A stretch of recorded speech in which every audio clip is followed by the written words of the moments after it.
Hey! Tambala na!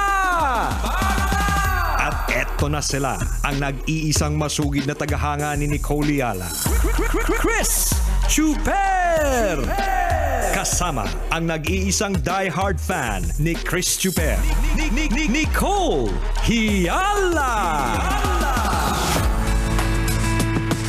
Mula sa Mahiwagang Burnay, ang kwento.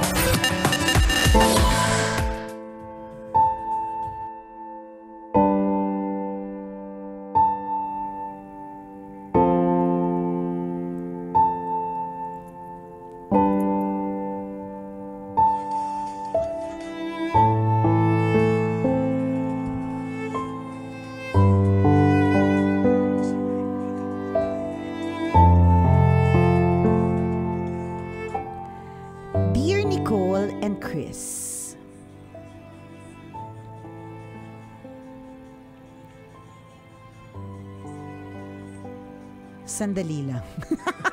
May naririnig ako. Ako ba yun? Saan ka ba yun? Parang may nagchichismis. Oo nga.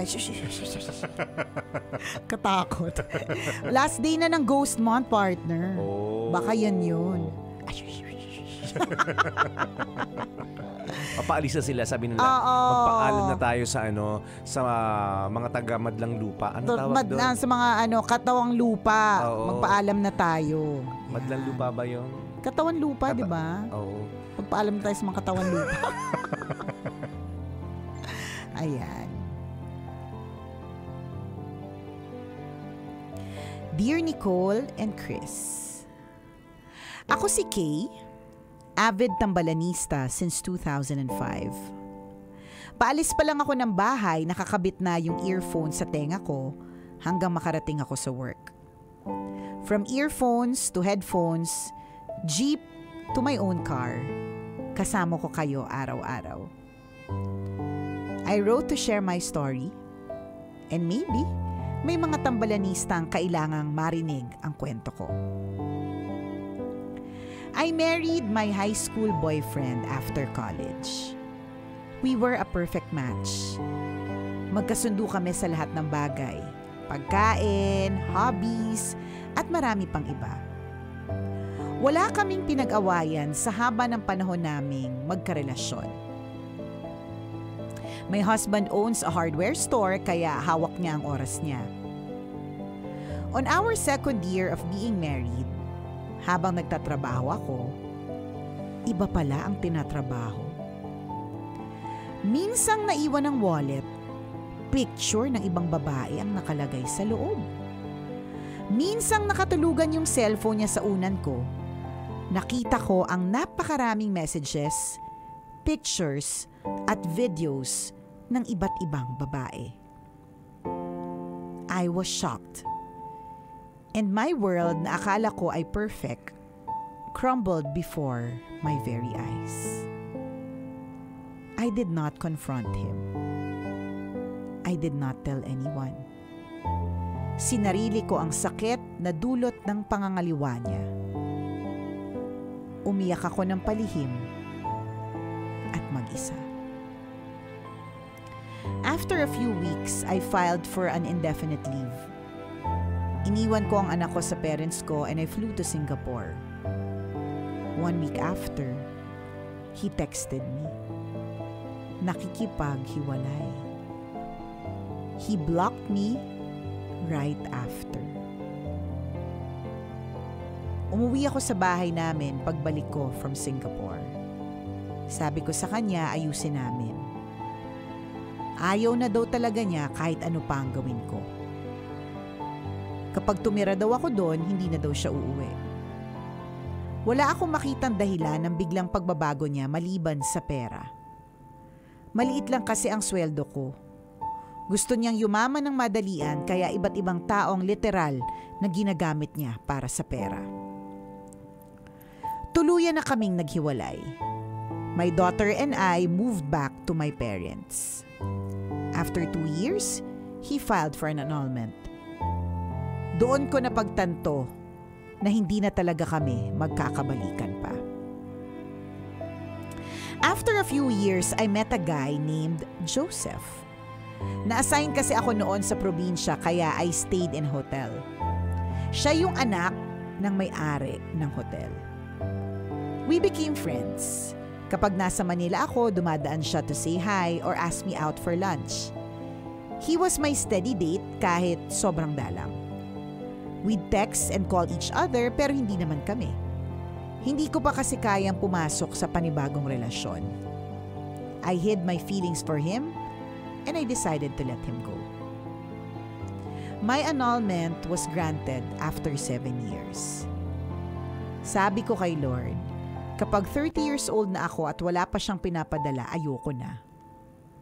Ang bilis ng sagot ni Lord. Nag-message ulit sa akin si Joseph few months before my 30th birthday.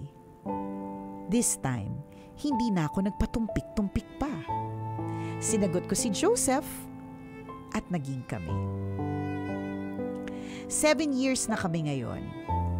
Kasama namin ang daughter ko from my former husband, his son from his past relationship, and our 2 babies. I have also reached out to my ex-husband at sa babaeng naging cause ng hiwalayan namin na wife na niya ngayon. I told them na napatawad ko na sila. Sa lahat ng mga pinagdaanan ko sa buhay ni Cole and Chris, pamilya at si God lang ang kinapitan ko. I allowed God to guide me through the right path kaya everything fell into place in His time. Thank you for reading my letter, Tambalan. Sana ma-inspire ang iba sa kwento ko. Palaging may pagsubok, pero wag bibitaw. Hindi naman ibibigay ni God kung alam niya na hindi natin kakayanin. Your avid tambalanista for more than 18 years? Kay.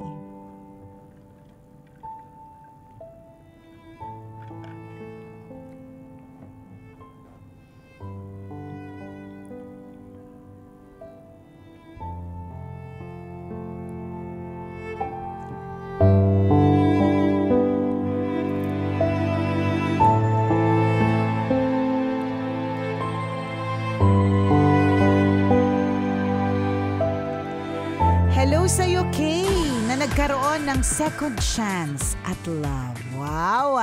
Talaga namang nakakatuwa yung eksena na lagi nating sinasabi at binabanggit sa Tambalan Partner. God's time is always the best time. Correct. Kaya isa itong pagpapaalala, hindi ba tungkol sa pag-ibig? Kung meron kang hinihiling at dinadasal tapos hindi pa siya ibinibigay kasi hindi pa tama ang panahon. Sabi ni Lord, ako ang mas nakakaalam ng tamang panahon, 'di ba? At hindi ka dapat mag-alala kasi my time, the Lord's time, is always the best time. So hindi man time ni Kay before sa kanyang ex-husband, hindi man time para, magkaroon sila ng forever, 'di ba? Meron pala siyang mas bonggang time na para sa kanya. Anak pa na may-ari ng hotel. Oh, 'di ba? Pangmalakasan. Ay, ikaw na. Pa-check-in naman diyan. Ay, 3 hours lang. Sa ginawang motel. Ginawang mot. Nakakaloka. Bibigyan mo kami ng extension, better. Kung 12 hours, go, di ba? Basta merong maliit na sabon, happy na kami dyan. Tsaka tsinelas na, hindi magkamatch. May pabihon ba after? Oo, may papansit ba? Fried chicken? Ba't alam mo? Ha? Hindi kwento lang. Kwento lang talaga ang yung lahat. Dalawa kayong nag-check-in pero ang liit-liit nung sabon. Pangmukha lang yun eh. Mga pangpuwet lang. Yun naman daw yung purpose noon. Okay. Hindi pang buong katawan, pang mga parte lang ng katawan. Yung lilit kasi talaga niya, di ba? Oo, di ba?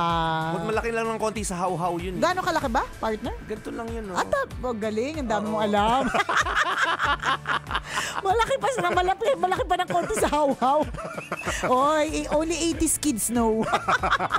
Hindi naman, mga 4 na how-how naman. Ang liit masyado ng how-how, grabe. Medyo malaki ng konti sa how-how. Saan pinupunta mo? 150 lang? Ba't alam mo? Kasi ang liit na masyado Gets ko naman yung maliit na sabon, pero yung ang liit-liit ng sabon, parang hauhaw lang. Grabe naman kaliit. Saka di ba, isa pa, maliban sa maliliit na sabon, yung maliliit na toothpaste, isang gamitan lang yun eh. Yung ba't magtatagal ka ba kasi doon para madami kang toothpaste? Sobrang ba dami ng tartar mo? Tartar. Walang kapines-pines. Tartar. Alam mo, maganda ka sana kailangan may tartar ka. Siyempre, before and after, magtutoothbrush ka. Magtutoothbrush. Kaya rin di ba sabi nga daw nila, di ba sa toothbrush, sorry Kay na octopus kasi kami. Yung mga topic namin, bahala na kami pagdating sa usapan. Correct.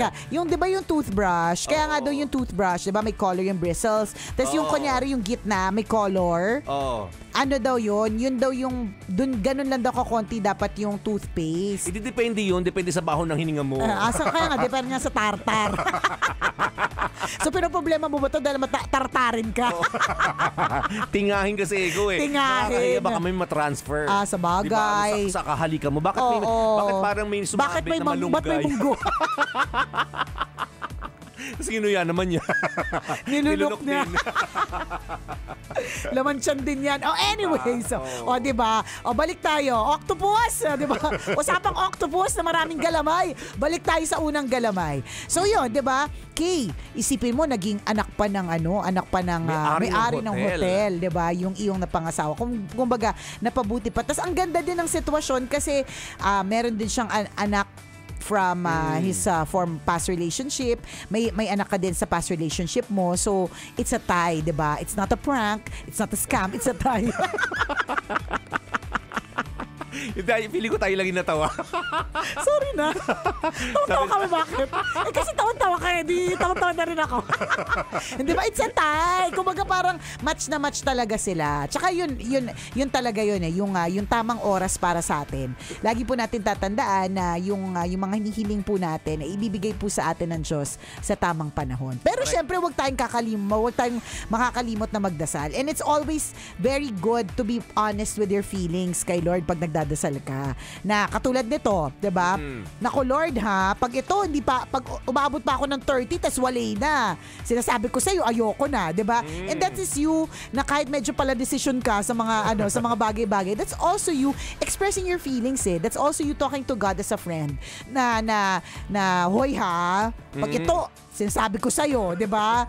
Pag ito hindi talaga mag-workout na by 30, ayoko na talaga magmahal. O, di ba? Bago mag-30, few months before 30, super paramdami isa pang prospect, di ba? So, may mga ganyan. Kailangan din, while God's time is the best time at paniwalaan at pangawakan natin yan, wag din po tayong kakalimot sa pagdasal. Kasi baka mamaya kinalimutan natin magdasal. Kasi total naman, may tamang oras naman pala eh.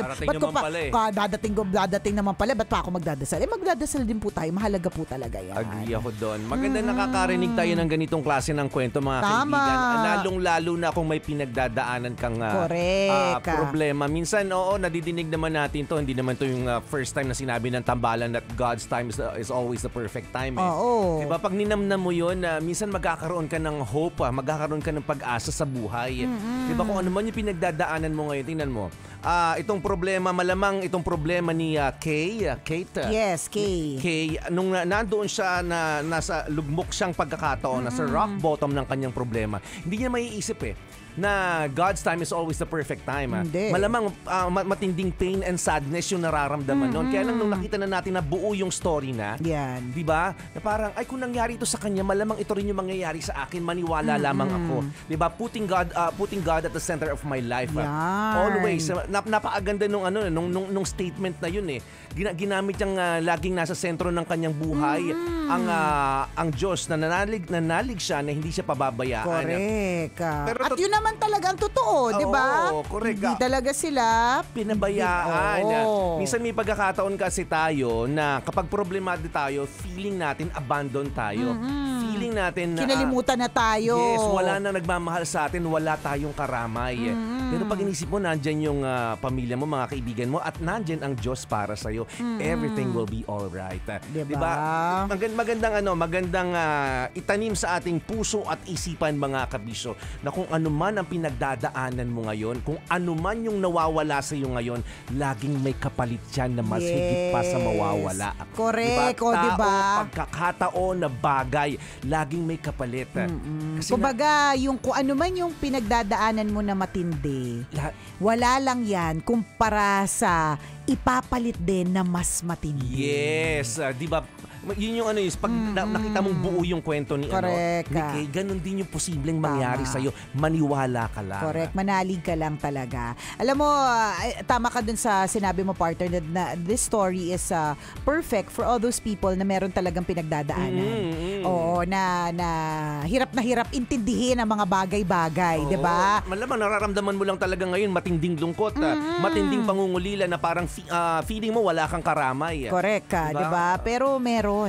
At laging may kapalit na yung kalungkutan mo, laging may kapalit na kaligayahan yan. Yes. Basta just continue to have faith. Patuloy lang yung pagtitiwala mo sa Diyos, 'di ba? Totoo yun. Kapit lang.